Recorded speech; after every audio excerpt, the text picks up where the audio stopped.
Bonjour. Alors comme son nom l'indique, le compte de résultat nous renseigne sur le résultat d'une entreprise pour un exercice comptable donné, donc par exemple du 1er janvier au 31 décembre.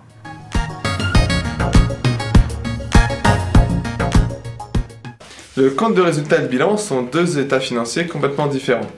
Pour autant, ils sont complètement indissociables. Donc le bilan nous renseigne sur le patrimoine de l'entreprise, sur ce qu'elle possède et sur ce qu'elle doit, alors que le compte de résultat, lui, de son côté, nous renseigne sur les performances de l'entreprise pour un exercice donné. Le bilan, lui, les chiffres sont exprimés en TTC, c'est-à-dire que si vous devez à un fournisseur une facture de 10 000 € hors taxe, elle apparaîtra donc au passif du bilan dans les dettes, pour ce montant TTC, à savoir 12 000 €, qui est bien le montant que vous allez régler à votre fournisseur. Pour autant, dans le compte de résultat, elle apparaîtra dans les comptes 6 de charge pour son montant hors taxe, c'est-à-dire pour 10 000 €. Petite notion également comptable, au niveau du bilan, le bilan reprend les comptes de la classe 1 à la classe 5, alors que le compte de résultat, lui, reprend les comptes de la classe 6 pour les charges et 7 pour les produits.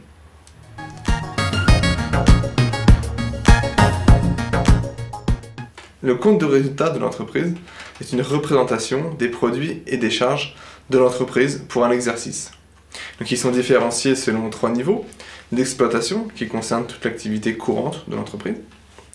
Le financier, pour tout ce qui va toucher notamment aux intérêts. Et également l'exceptionnel, qui, comme son nom l'indique, représente tout ce qui n'est pas courant, tout ce qui n'a pas vocation à se reproduire. Alors, du côté des produits, on va trouver notamment bien sûr le chiffre d'affaires.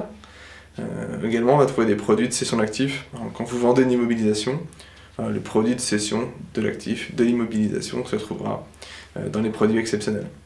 Alors, du côté des charges, on retrouve également l'ensemble des charges courantes, les achats, les salaires, les loyers. On va trouver également des charges financières, principalement les intérêts d'emprunt, et puis toutes les charges exceptionnelles, type amende ou pénalité, ou encore des dons. Alors, le compte de résultat va nous servir principalement à 3 choses. La première, c'est à mesurer les performances de l'entreprise. Donc pour ça, on a des indicateurs qui sont très simples, tels que le chiffre d'affaires, la marge, ou encore, tout en bas, le résultat de l'entreprise.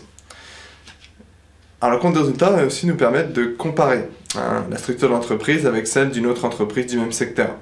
Pour ça, on a des ratios, tels que le taux de marge, le poids de la masse salariale dans le chiffre d'affaires. Voilà, par exemple, on peut dire que la masse salariale représente 10%, 20%, 30% du chiffre d'affaires. Alors, il ne faut pas le comparer brut comme ça, ça tout dépendra du secteur d'activité. Et puis, on a aussi la marge opérationnelle. Résultat d'exploitation divisé par chiffre d'affaires. À l'aide du compte de résultat, on va aussi pouvoir se projeter. C'est-à-dire que le compte de résultat, lui, nous parle au passé. C'est une rétrospective de ce qui s'est passé l'année ou les années précédentes. Par contre, ça constitue une base pour définir les objectifs à atteindre dans le futur. Donc quel est le niveau de charge fixe que l'on veut atteindre, pour quel point mort et pour quel seuil de rentabilité, par exemple. Voilà. Donc un outil performant au service de l'entreprise.